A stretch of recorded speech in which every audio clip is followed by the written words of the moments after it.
us today that I would love to take a moment to share with you about being married and being secure.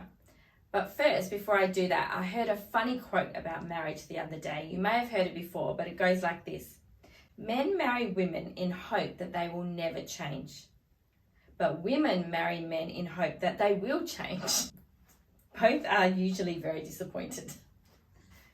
God's heart for us is to have a happy, healthy, great marriage. Not just a good marriage where we kind of just get by, but a great marriage. And a happy, healthy marriage starts with two individual people who are happy individuals. Sometimes in Christian circles, I think we can say things like, when I get married, that's when my life is really going to start. Or that's when we're going to become effective for God. When I get married, that's when I'm going to be fulfilled and feel complete and whole. But you know, the truth is that marriage doesn't erase our problems or our issues. It often actually exposes them even more and makes it even tougher. Even though marriage is a wonderful gift from God and we are to enjoy it, our security, our happiness, whether or not we feel fulfilled or not, isn't dependent upon our spouse or anyone else actually for that matter. So my question today is, do we find our peace? Do we find our joy? Do we find our happiness in Jesus? Or do we try and put that responsibility onto our spouse and actually make them God in our life? Your spouse is not your strength. Your spouse is not your joy, and your spouse is not your happiness. And it's not their job to fulfill you. Jesus is the only one who can complete us. So many relationship problems I've seen over the years and even experienced myself comes down to individual problems. And individual problems are often boils down to not knowing what our worth is and what our value is. If we want to have a happy, healthy marriage, we need to be secure knowing who we are. If your spouse died tomorrow, that would be tragic and you'd be sad and your life may look completely different, but your life wouldn't be over and your value wouldn't have been taken away from you.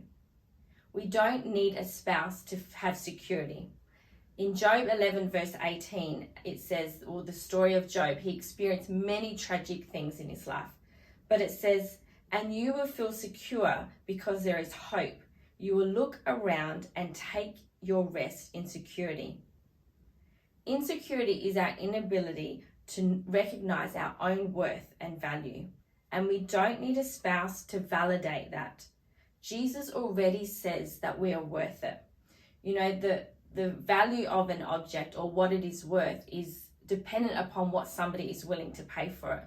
And Jesus was willing to pay it all for us, to lay down his life for you and for me because we are worth it.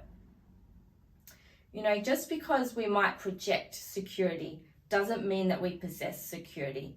In a way, I mean, you know, we can go, oh, my husband has a good job, so we're secure. I have happy children, so we're secure. Yep, we're all good. But it doesn't mean that we actually possess security from Christ on the inside. You know, our happiness is an inside job, and we can't leave it to our spouse or anyone else. I've found that all our relationships are impacted, whether it's our spouses or family members, whoever it is, are all impacted on if we truly know that we are loved. John 8 verse 31 says, you shall know the truth and the truth shall set you free.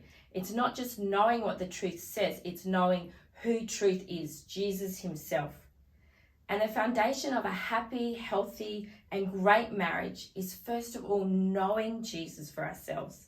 Because when we know Jesus, we know our value, we know our worth, we know our identity, and we know that our security is only in him.